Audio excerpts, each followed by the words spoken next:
Bonjour et bienvenue pour ce cours concernant le développement de la relation client en e-commerce.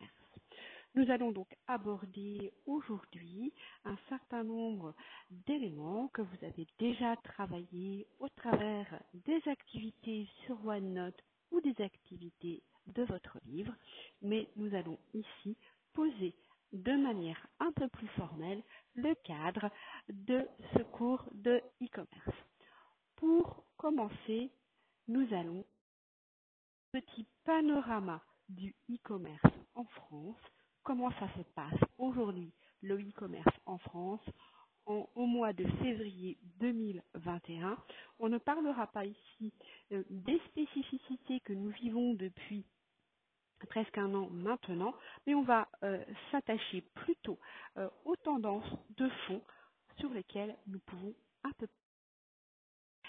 Alors, le e-commerce, qu'est-ce que c'est? Nous allons commencer par le définir. Le e-commerce, c'est bien l'activité de commerce par voie électronique. Donc, il s'agit de l'ensemble des transactions commerciales réalisées à distance via des interfaces digitales, autrement dit des sites marchands, mais pas que, car on verra ensuite dans une seconde partie que se développe en plus du e-commerce, le m-commerce, c'est-à-dire le commerce via des applications mobiles. Mais ça, c'est un autre sujet. Donc, e-commerce, on est bien d'accord, d'une transaction commerciale via le web. Les ventes digitales se réalisent sur plusieurs supports, l'ordinateur principalement, mais également les ventes sur les tablettes que les outils vont appeler des supports mobiles et on va également intégrer dans ces supports mobiles les smartphones. Donc, un premier support, un ordinateur de bureau, qu'on va également trouver sous l'appellation desktop, la tablette et le smartphone, qui sont nos outils mobiles, et puis une troisième catégorie de supports qui arrive et qui se développe énormément, vous la connaissez déjà, c'est l'objet connecté, la montre connectée, l'enceinte avec l'intelligence artificielle, celle de Google, celle d'Apple. Voilà, une petite enceinte connectée et puis des concurrents vont encore se présenter. Le marché, comment il se porte? C'est un marché très dynamique, extrêmement dynamique en France et en Europe et dans l'ensemble des pays occidentaux. Dynamique à quel point? Au point qu'il représente en 2019 10% du commerce de détail. 10% du commerce de détail est détenu par le commerce digital et le commerce en ligne. Cela représente pour chaque Français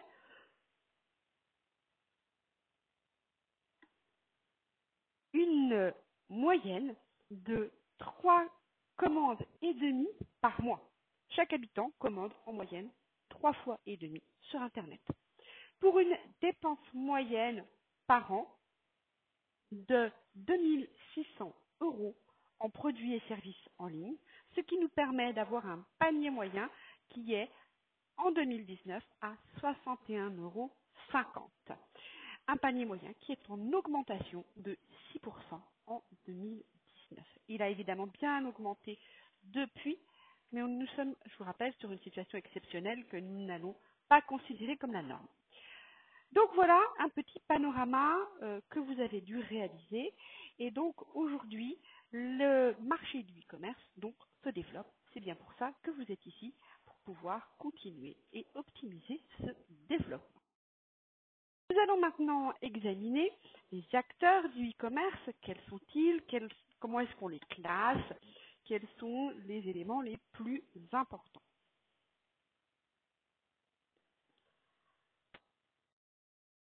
Donc évidemment par les offreurs. Les offreurs sont de l'ordre de 3 catégories. Les pure players, donc des entreprises qui sont 100% digitales, qui offrent exclusivement leurs produits ou leurs services en ligne, comme par exemple Sarenza, Vente Privée qui est devenue VP, Asos, Wish, par a des pure players qui deviennent des acteurs un petit peu moins pure players, puisqu'ils développent des réseaux physiques. Je pense par exemple à l'opérateur Free, qui a été très longtemps un pure player très novateur et très agressif en termes de prix, qui aujourd'hui a installé des boutiques en nombre limité, mais qui a installé des boutiques. Voilà pour une première catégorie d'offreurs.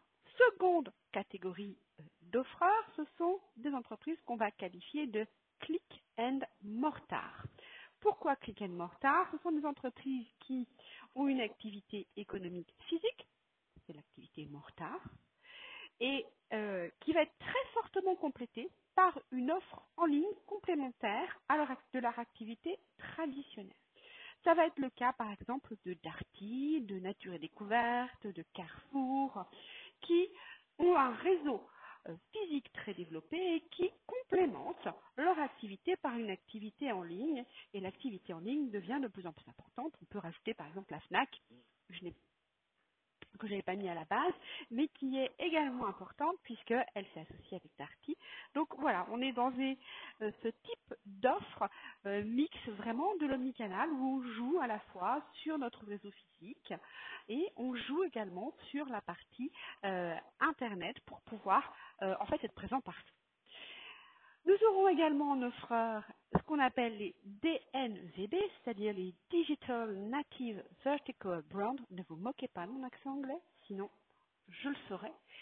Eh bien, ces entreprises, ce sont des entreprises plutôt jeunes qui ont pas plus d'une dizaine d'années et qui utilisent parfaitement tous les réseaux sociaux, tous les codes du buzz, de l'influence sur Internet pour développer leur activité de e-commerce.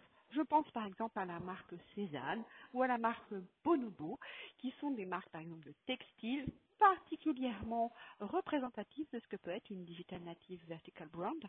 Donc une marque qui est née un peu comme vous êtes des Digital Natives en tant que jeunes, eh bien un peu comme vous, maîtrisent des entreprises qui maîtrisent et qui jouent avec les codes de l'Internet et non pas des poids lourds qui seraient obligés d'adapter leur process, leur mode de pensée en interne et leur mode de communication avec les clients pour pouvoir s'adapter au e-commerce. Les Digital Native Vertical Brand, elles sont nées avec, elles n'ont pas besoin de transformer les process puisqu'elles les intègrent dès le départ dans leur process de vente, dans leur approche client et dans leur manière d'apporter leur offre et leur service. Voilà pour la partie offreur. On va la compléter un petit peu car outre ces trois grandes catégories, on pourrait rajouter, et vous devriez me poser la question si je vous avais en face, mais madame, qu'est-ce qu'on fait des entreprises que l'on catégorise comme étant des brick and mortar? Eh bien, les brick and mortar, justement, sont des entreprises qui sont que physiques. Donc, elles ne sont pas présentes sur le e-commerce. Donc, ce sont des entreprises qui ne font pas partie de notre offre quand on étudie le marché du e-commerce. Alors, quels sont les secteurs qui sont les plus représentés et qui sont les plus importants sur le e-commerce? On a toujours l'impression que ce sont les entreprises qui, pour lesquelles nous sommes clients qui sont les plus importantes, mais voici la réalité. Donc la FEVAD et Nielsen ont réalisé une enquête, on n'a pas de chiffres plus récents que 2019, mais c'est quand même très récent, les parts de marché de chaque secteur dans le e-commerce en 2019. Donc on constate que les produits culturels sont très importants, un produit culturel dématérialisé, autrement dit le streaming, l'achat de places en ligne, l'achat de livres digitaux, voilà, tout ce qui va être produit culturel en ligne, le tourisme, deuxième point très important, l'habillement, j'ai fait une petite coquille, c'est pas grave, vous corrigerez évidemment habillement avec un E. L'habillement représente seulement 9%, c'est normal, hein, un produit culturel ça vaut un petit peu cher, surtout au prix d'une place de concert quand on a le droit d'y aller, mais une place de concert c'est relativement cher. Un voyage, des nuitées d'hôtel, une semaine en mobil-home, ça coûte relativement cher. Donc c'est normal que ces deux grands secteurs d'activité aient une part de marché en euros plus importante que l'habillement. On achète beaucoup peut-être de vêtements, mais montant dépensé est beaucoup moins important. D'accord, une semaine au mobil-home en moyenne 1000 euros, un vêtement en moyenne à la Redoute 30 euros. On a également le secteur de la maison high-tech, 16%.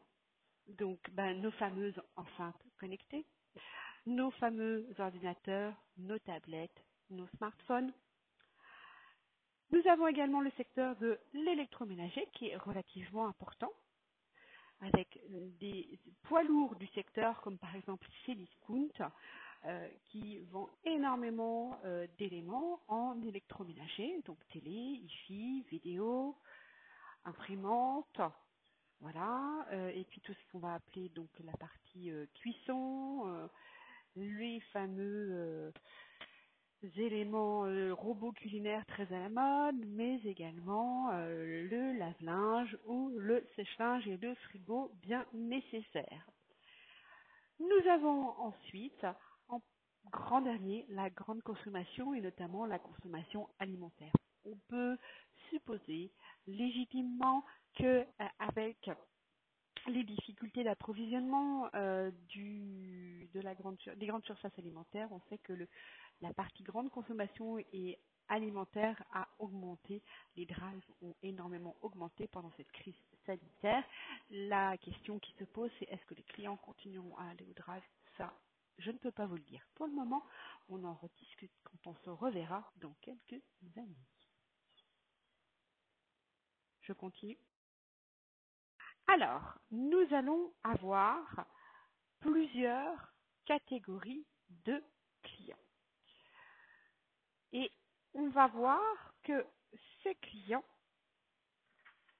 vont avoir différents comportements d'achat par rapport au digital. On va avoir deux axes. L'axe de la recherche online. Est-ce que je cherche d'abord à m'informer online? Est-ce que je vais ensuite acheter online ou est-ce que je vais seulement acheter dans un magasin physique après m'être renseigné sur le web? Ou est-ce que je vais faire une recherche physique? Je vais aller voir les produits, les toucher, les essayer et j'irai plutôt acheter online.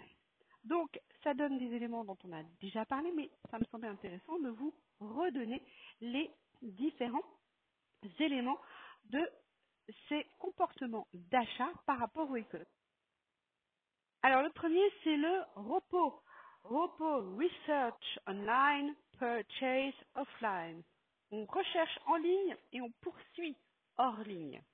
Donc, il s'agit d'un comportement où on va donc rechercher des informations sur les produits sur le web, naviguer sur les différents sites et on va poursuivre le processus d'achat et le processus de décision pour l'achat en physique.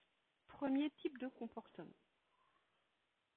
Second type de comportement, le comportement qu'on va appeler full digital, le comportement qui consiste pour le client à rechercher en ligne, mais également à acheter directement en ligne une fois qu'il a trouvé une offre qui lui convient. Nous avons également un comportement dit full store, c'est-à-dire un comportement où pour certains produits on n'achète pas, on ne fait pas de recherche en ligne et on achète uniquement dans des boutiques physiques. Il y a des produits pour lesquels il n'y a que du full store. Hein. Moi, je ne fais que du full store pour mon boulanger. Hein. Je ne sais pas vous, mais moi, je ne vais pas chercher son offre en ligne avant d'aller choisir ma baguette de pain. Ça existe encore. Et puis, il y a le comportement dit de showrooming, donc où on va faire une recherche en physique, on va aller voir, toucher, regarder les produits, se faire conseiller par les clients, mais on va aller acheter online. Avec évidemment des enjeux pour les entreprises qui sont soit des pure players, soit des click and mortar, d'attirer ces clients pour que si vous avez fait un conseil client par exemple en physique, pour conseiller, moi je ne sais pas moi, un canapé, eh bien il faudrait que le client il achète son canapé sur votre site à vous et pas sur le site du concurrent. Et donc ça demande une mécanique particulière pour les entreprises. On a également plusieurs catégories de clients. Ça, c'est les différents comportements que l'on peut retrouver. On va retrouver en catégorie de clients sur Internet également une distinction, une segmentation de base que vous connaissez, la clientèle particulière, qu'on appelle le B2C, Business to Consumer, d'accord, qui représente une très large part du marché du e-commerce, hein, puisqu'on est à 926 milliards d'euros. On a également le marché du B2B qui représente lui seulement 150 milliards d'euros, mais qui se développe de manière très forte car aujourd'hui les clients B2B veulent avoir la même qualité de service et la même fluidité dans leurs relations B2B que ce qu'ils vivent dans leur vie de consommateur. Donc beaucoup de choses se développent dans ce sens en B2B.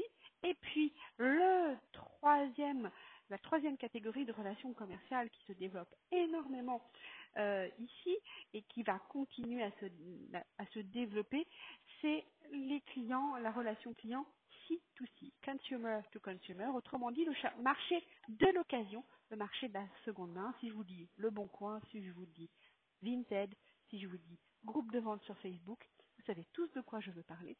C'est vraiment aujourd'hui la seconde main, l'occasion et donc le commerce de particulier à particulier, quelque chose qui se développe de manière exponentielle et tous les spécialistes et toutes les études montrent que ce marché va se développer encore de manière très très forte. Alors, nous, ce qui va nous intéresser, maintenant qu'on a dressé le panorama du marché du e-commerce, eh bien, c'est de réussir à optimiser le trafic d'un site de e-commerce. Alors, pourquoi est-ce qu'il faut réaliser cette dimension-là? Il y a des enjeux qui sont très importants dans cette idée de pouvoir optimiser le trafic d'un site de e-commerce. Ce qu'il faut savoir, c'est que le taux de transformation moyen d'un site de e-commerce en 2021, c'est seulement 3%.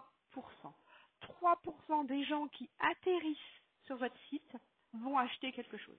Seulement 3%. Et les sites marchands les plus performants, les plus efficaces, comme Amazon par exemple, ils vont avoir un taux de transformation qui va pouvoir monter au grand max à 20%. 20%. Quand on compare avec les performances de magasins physiques, la moyenne du taux de conversion, du taux de transformation d'un magasin physique, c'est environ 10%. Mais dans certains secteurs d'activité, ce taux de transformation peut être très élevé. Le taux de transformation peut monter jusqu'à 80% dans certaines enseignes. On pense par exemple au métier de bouche, 80% de taux de transformation pour votre boucher, votre boulanger ou votre traiteur à côté. Vous allez avoir, ou je sais pas, le kebab à côté, je vois bien, je pense que le kebab du coin, il est très très rare qu'un étudiant rentre dedans et sorte sans rien. Taux de transformation donc très très élevé dans certains commerces. Donc, la conclusion pour nous qui souhaitons optimiser le trafic d'un site de e-commerce, c'est d'avoir assez de visiteurs, un flux de visiteurs suffisamment important pour pouvoir réaliser des ventes et pour pouvoir réaliser un volume de vente qui soit suffisant pour faire vivre mon entreprise. D'accord ?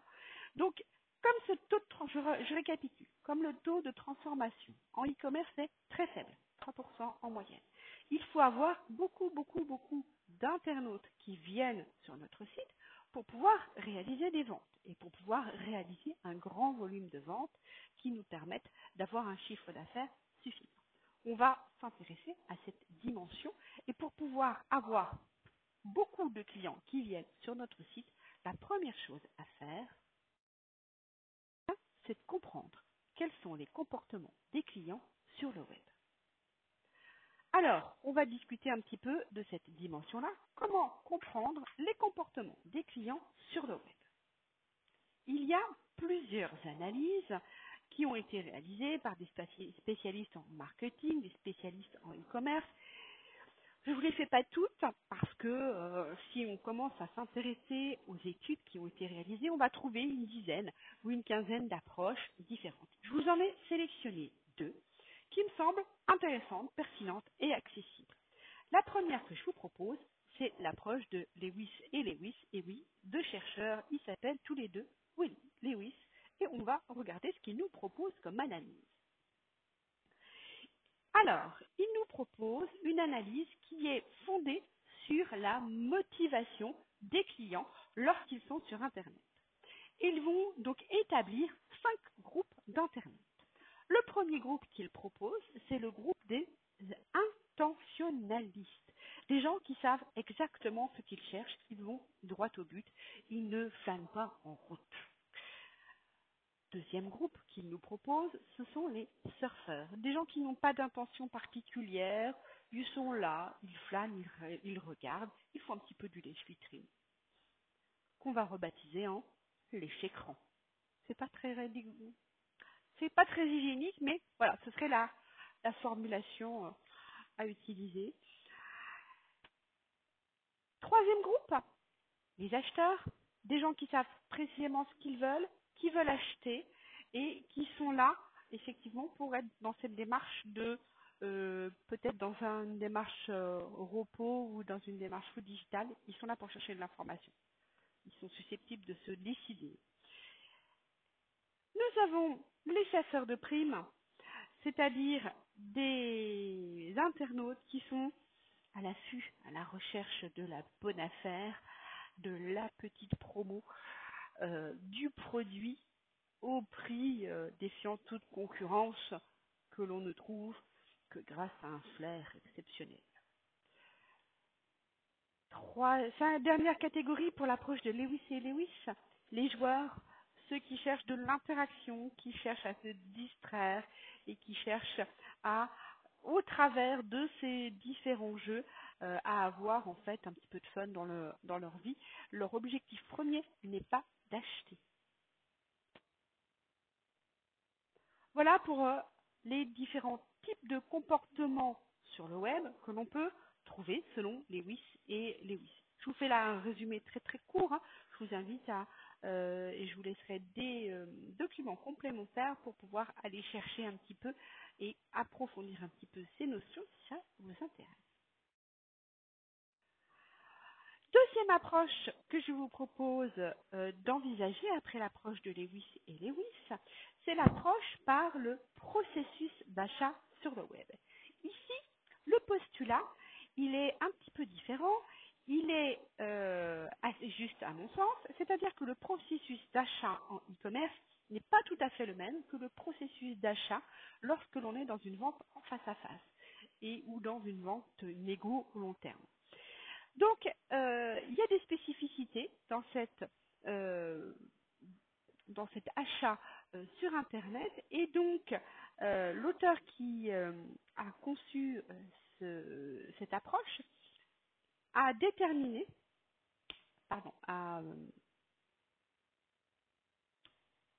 le mot m'échappe, a repéré, c'est mieux, repéré deux dimensions dans ce processus d'achat qui vont donner donc, vous vous en doutez, différents processus d'achat et on va voir comment on va le décliner. Donc pour eux, il y a deux déterminants et d'abord il y a un premier déterminant que vous voyez ici, je vous mets ma petite flèche. Il y a un premier déterminant qui est, est-ce que le motif principal de l'acte d'être sur le web, c'est d'aller sur le site ou est-ce que c'est d'aller vers le produit? Est-ce que le client il se dit oh bah tiens je vais aller chez Darty voir ce qu'il y a ou est-ce qu'il se dit ah je cherche une télé, c'est ça que je veux? Vous voyez déjà cette première démarche qui va être importante.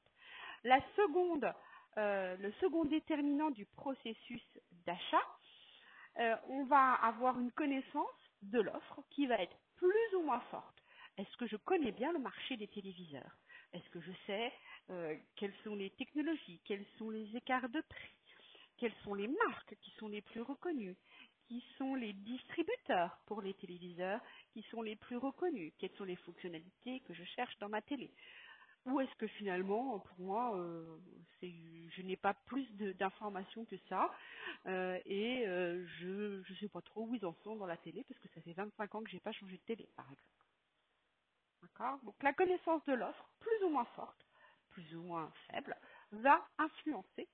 Et donc la combinaison de ces quatre éléments, la connaissance de l'offre, forte ou faible, et puis le type d'envie lorsque le client se met sur Internet, est-ce que c'est d'aller sur un site dans sa tête ou est-ce que c'est d'une recherche de produits, ça va donner quatre types de visites sur Internet différentes.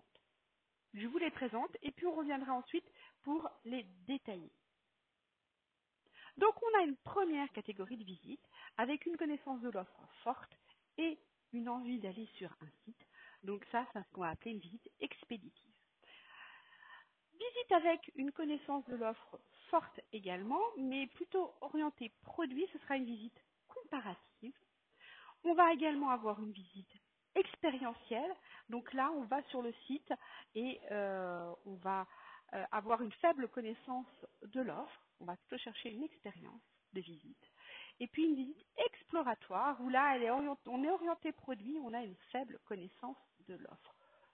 On va détailler ensemble les quatre types de visites pour bien les définir. Alors, la visite expérientielle. C'est donc une visite de type lèche-vitrine ou lèche-écran qui n'a pas d'objectif précis, c'est juste pour voir, pour se faire plaisir. On est là, on flâne, mais on flâne au travers d'un écran. La visite expéditive, c'est un achat rapide sur un site de confiance, routinier, utilitaire.